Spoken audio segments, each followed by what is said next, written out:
It's 6:17. This is the final Don Bluth Show on Big 103.7, and it's sort of a look back this morning at 35 years in the Bay Area on radio. It was one of those things that it starts as a part-time job, better than selling shoes, and then all of a sudden it's a career, and then it's a lifestyle and a passion, and away we go. Big 103.7, Don Bluth. You dropped a bomb on me. That's from my meeting last Wednesday. I have a meeting with the program director. There's the operations director and the president of iHeart in the Bay Area. And as I walk in, I look around and go, oh, so it's this meeting. You know, and I get it. And it's disappointing, but hey, it's been a terrific run. I surely can't look back and go, wow, that didn't work.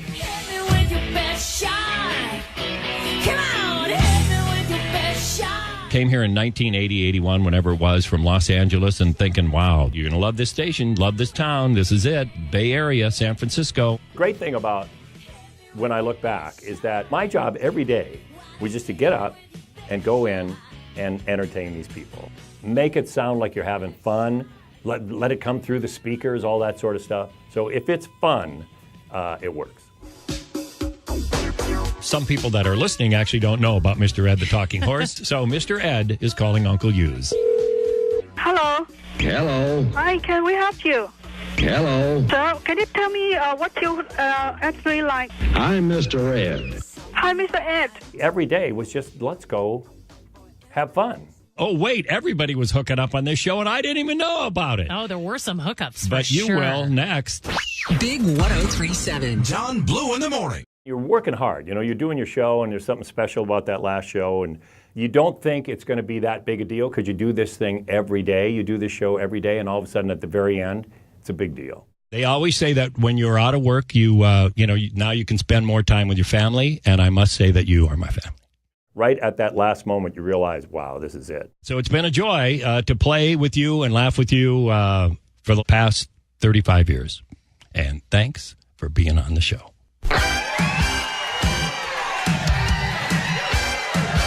We will be missing Don Bluth Show in the morning. Grade school, middle school, high school. I always remember riding to school with you in the morning. You've been part of our lives for several decades. You're part of the history of San Francisco. We'll never forget you, man. At the Brookdale Inn, just north of Santa Cruz, paranormal activity is considered business as usual. In housekeeping, we have rooms that we go into where the TVs will go on and off by themselves. And it's not a channel that is on, it's just white buzz. One of the games they like to play is to turn on appliances. In the morning early I came in and the blender's on, which wasn't on when I locked the night before, or the coffee machines will be turned on with no coffee or anything, or things will be missing. I've been here a year and a half. I work as a bartender. We have things that happen with the power, for instance, the jukebox turning on and off at different times. There's not really any certain spot here where activity happens because it can happen anywhere. PZTV, a local group of paranormal investigators, has documented plenty of unusual occurrences. I've seen shadow people several times.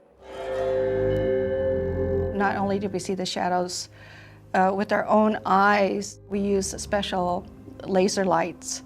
And when something passes through the laser light in the wall, you see it so clearly.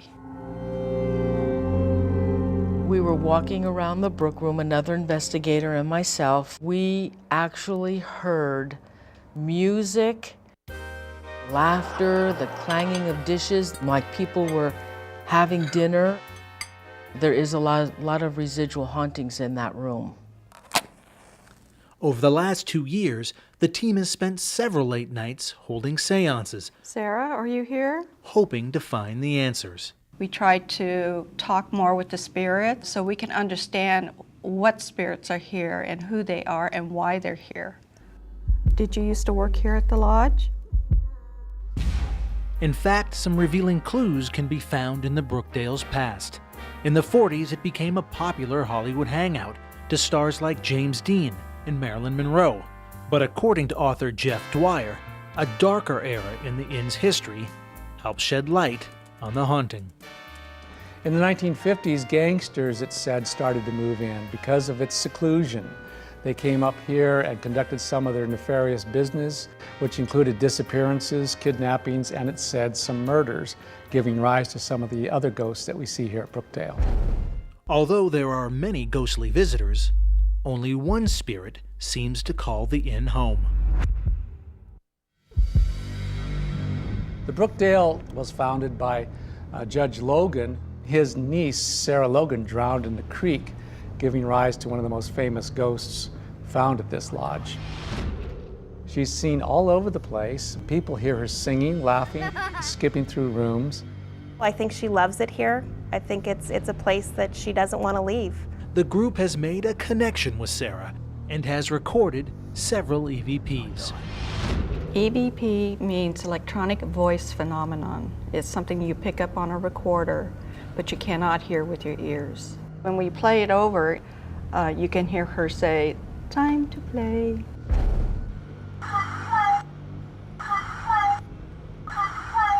It's such a thrill to think you could build a connection with this little entity on the other side.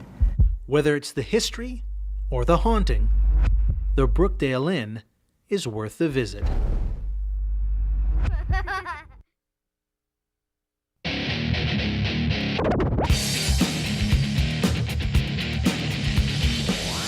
It's not some average, ordinary fun run. It's part Iron Man, part Burning Man. It's here to test strength, fitness, and all-round courage and mental toughness as well. It's a challenge of camaraderie.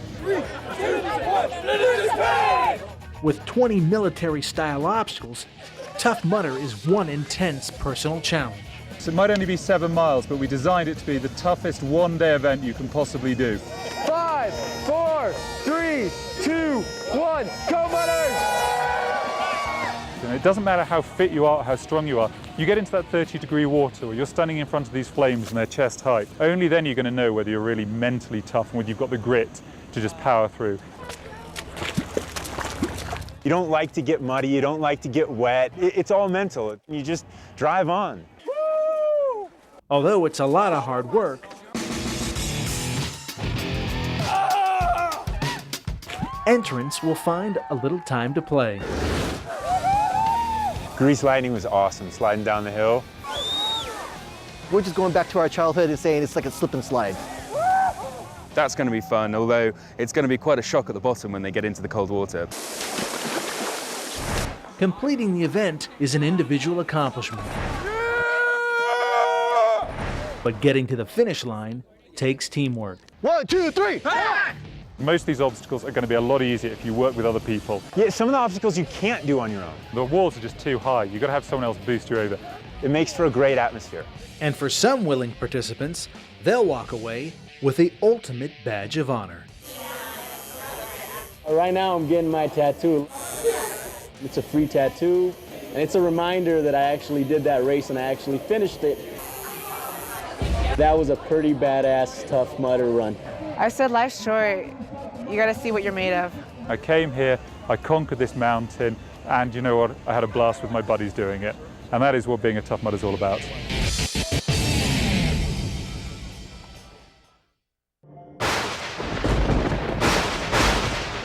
Growing up, my entire life, I was always into masks. I've always been collecting them ever since I was a kid. I just think they're a lot of fun to put on and turn into something else. Meet the man behind the mask, Chris Zeffro. He's turned his childhood passion into a dream job. For Trick or Treat Studios, we specialize in vintage retro characters. I really wanted to bring back that feel from the early 70s, late 60s. What I'll call the golden age of mask making. The great colors and the teeth and eyes. The best thing about having eyes in the mask is it really brings a character to life. And one mask in particular will be the ultimate treat for his fans. With getting, the Halloween 2 mask from Universal Studios is what I would consider the grail of masks for Halloween. According to Zephyro, following your dreams is hard work. It's very, very labor-intensive mask making. There's just so much hand artistic work done in each one. It's 100% made with these, and blood and sweat and sometimes tears are involved too. Character designer and sculptor Eric Lubati considers each mask a work of art. It incorporates drawing, sculpture. Get your fingers in that clay and just push all those forms around and then detail them with little tools, and it's absolutely an art form. When it comes to making a mask, the ingredients are simple. It's latex, it's synthetic hair, it's paint,